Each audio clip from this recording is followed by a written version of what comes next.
We have a special treat for you today. We are at Feinstein's 54 Below, and we are with Tom Kitt. Tom, where does your musical ideas come from? They usually just come when I sit and just focus on what it is I want to say, or a melody will come to me. Sometimes I'll listen to things for inspiration, especially if I have a lyric in front of me. If something will usually spark from that.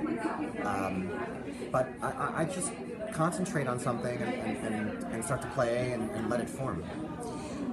Do you have any new shows in the works right now? I do. I currently have Freaky Friday, which I've written with Brian Yorkie and Bridget Carpenter, and Chris Ashley's directing. Which I've heard wonderful things about. Oh, thank you. It was just the signature, and now it's going to be opening at the La Jolla Playhouse next week. I have friends going to see it. Oh, good. Yeah, I'll be out there too. I'm very excited about that.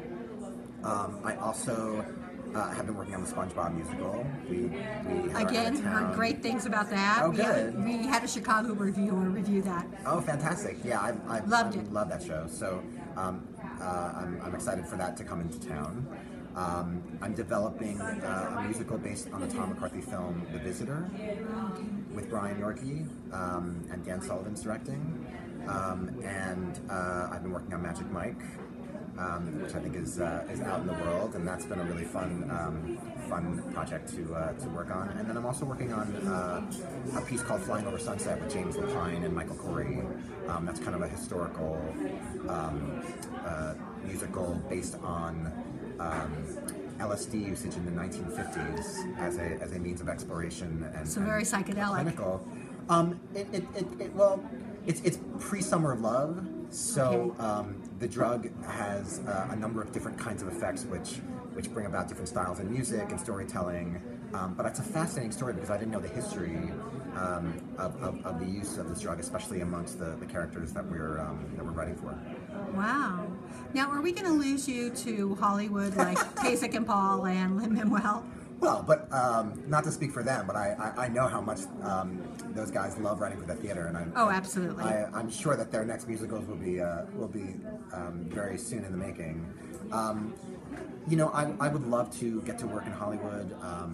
The experiences that I've had writing for film and for television and doing Grease Live last year were really, really fulfilling. But musicals are always going to be a great love, and I will always be squarely in whatever town will have me working on new musicals. With this show, what do you hope to bring? Well, this is really a reunion show. I had formed this band in the mid-90s, dreaming of a record deal. We got as far as a demo deal from a label, and we're flown to California to record 4 songs with a wonderful producer named Tom Panunzio, who had worked on the early Bruce Springsteen records.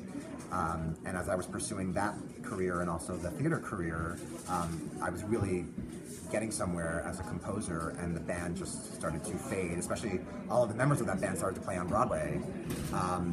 But I've recently had a rekindling of those dreams, and then Jennifer Tepper contacted me and said, "Have you ever thought about reuniting the band and doing some shows here at 54 Below?" And I thought, well, it's the perfect time because the band is sort of bubbling. I'm wanting to write new songs for the band and maybe even record something at some point. So it all seemed to come together. But also there are songs from my musicals that started as Tom Kitt band songs, so I felt like this would be a wonderful opportunity to celebrate that aspect of the band as well. Is there a style that you like writing in? I love writing in so many different styles. I certainly love to write for this band. I used to, when we were promoting ourselves and we put a whole press packet together, I would call us a piano-based U2 meets Dave Matthews meets Ben Folds meets Billy Joel meets Bruce Springsteen kind of thing. All of those artists who I love. So I certainly like making that kind of music, but the musicals that I'm working on really take me into a number of different styles and tonalities, and I would love to just keep challenging myself to find new ways to express myself as a composer.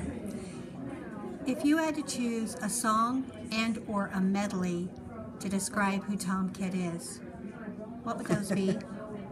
Wow. That is a good question. Well, they say eyes are the windows to the soul, but I think And specifically a song that I've created, or just any song? any.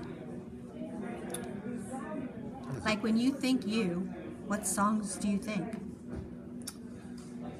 Well, when I think me, I think songs like Scenes from an Italian Restaurant and Summer Highland Falls from Billy Joel. I think of songs like Jungle Land and Rosalita from Bruce Springsteen. I think of songs like Beautiful Day and Cry in the Name of Love from U2. I think of songs like Hey Jude, Rocket Man, songs that have great emotion in them, that have characters that continue to morph as they go. They tell a story. And then I guess in terms of myself, I look at a song like Hey Kid, which